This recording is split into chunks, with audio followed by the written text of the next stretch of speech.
What's up everyone on the internet? Thank you for making this video part of today. I am so excited to upload one for you guys because of this video. We're going to be taking a look at the most awkward anime I have ever watched. My wife has no emotions. Okay, where do I begin? So this anime came out last summer and was one of those shows that had an interesting premise where the story's set in modern day and robots are a part of our lives, but not as sentient beings, more like appliances. And the most popular robots on the market are the Minas, who have this somewhat lifelike appearance. So we cut to our main character Takuma, who is an office worker in his 20s and lives alone with a Mina that pretty much helps him cook his meals and clean his apartment. Until one day he says, "Your cooking and housework is so good, one could say you're my wife." To which Mina responds, "Very well, I am your wife."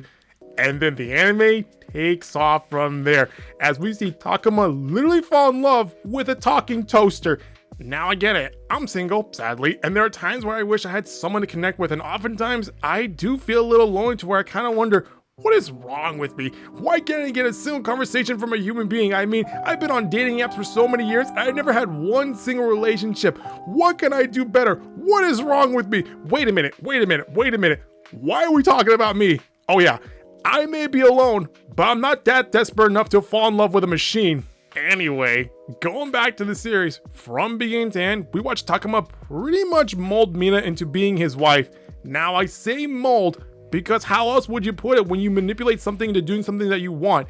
And while I do feel sort of pity for our main character, I still think he's a bit crazy to where it's almost kind of hard to back him up when he has this weird creepy smile and trying to hug a kitchen appliance. What's also crazy is that throughout the anime, there are several episodes where we watch these two go out in public and do things that a husband and wife would normally do.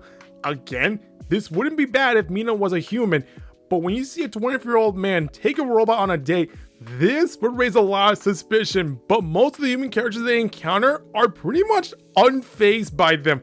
Now, just to be clear, these are not random civilians. No, these are Takuma's friends, co-workers, and family.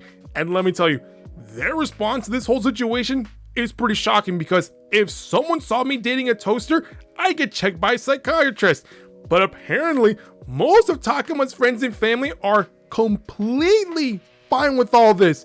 Which makes me wonder, is this something they would have expected from him? Like, well, it was bound to happen at some point. I mean, I saw how he was checking out the microwave last week. Or do they have no confidence in him to where they're like, you know what? At this point, I'll be fine if you settle with something rather than being alone. I just want you to be with someone, anyone. I don't care who it is. I mean, for God's sakes, do you want to die alone? Yes.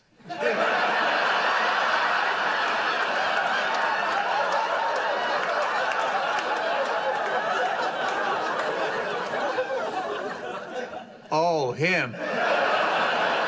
Okay, so whether or not Takuma is justified in marrying a robot is one thing, but what makes this anime remain afloat is the amount of progress we see in Mina, where at first she's just a regular robot doing her job, but as the story progresses, she starts to become more and more human, where she focuses on Takuma's health and well-being. There's even a point where she even gets a little protective over Takuma, which is kind of cool until I realized, oh wait, this is a machine that can seriously mess you up like a fridge falling on top of you.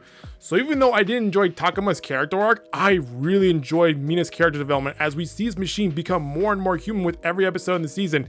But even so, even though we see this machine develop some form of attachment to her owner, the ending is still a bit anticlimactic to where you're kind of almost relieved that the anime is over. To be honest, the only reason why I watched this anime was because I really liked the OP song by Toki no Sora, which has a nice little bounce to it and it kind of reminded me of the OP song that was used in Otaku Elf. But anyway, overall, I had somewhat of a decent time with this anime as it tells a complete story within 12 episodes, making it somewhat bingeable, given how the tone is pretty subtle throughout the entire story that almost feels like it's kind of dragging its feet toward the end. So if you want to watch an anime about a man falling in love with a robot, maybe you should check out this show, but be warned, it is a bit cringy.